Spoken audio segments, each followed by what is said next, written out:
Hi మామ, మనం trading చేస్తున్నప్పుడు మనకు వచ్చే బిగ్గెస్ట్ ప్రాబ్లం ఏంటంటే, సో చాలామందికి ప్రాఫిట్స్ అయితే వస్తాయి. కాకపోతే అది ఆఫ్టర్నూన్ వరకు ఓవర్ ట్రేడ్ చేసి వచ్చిన ప్రాఫిట్ని లాస్ అవుతూ ఉంటారు. సో చాలామంది ఫర్ ఎగ్జాంపుల్ ఒక 10,000 రూపీస్ ప్రాఫిట్ వచ్చింది అనుకోండి మార్నింగ్, బట్ ఈవినింగ్ అయ్యేసరికి ఏమవుతుందంటే ఈ 10,000లోంచి ఈ 10,000 వచ్చిన 10,000 పోగొడతారు. దాని తర్వాత మళ్ళీ ఇంకొక 2,000 3,000 వాళ్ళ క్యాపిటల్లోనే లాస్ ఉంటారు. నా ఒక్కనికే అట్లా అనిపిస్తుందా అనుకున్నా, నీకు కూడా అట్లనే అనిపిస్తుందా? సో అలా కాకుండా మీకు వచ్చిన ప్రాఫిట్ని మీరు ఎలా సేవ్ చేయాలి అండ్ మీరు ఓవర్ ట్రేడ్ చేయకుండా మీరు ఎలా కంట్రోల్లో ఉండాలనేది మనం డైలీ మన లైవ్ ట్రేడింగ్ సెషన్స్లో అయితే తెలుసుకుంటున్నాము. సో మీరు చూడండి, లైవ్ సెషన్ యొక్క ఫీడ్బ్యాక్ అయితే వినండి.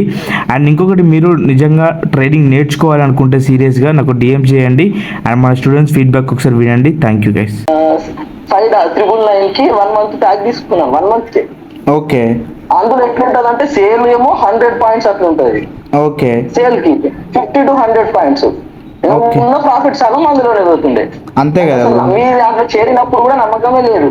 ఏదో చూద్దాం ఇన్ని పోయిన దగ్గర దగ్గర 2 lakhs వరకు పోగొట్టుకున్నాను. ఇంకో 1,500 పోతే ఏముంటుందని మీ దాంట్లో జాయిన్ అయ్యాను.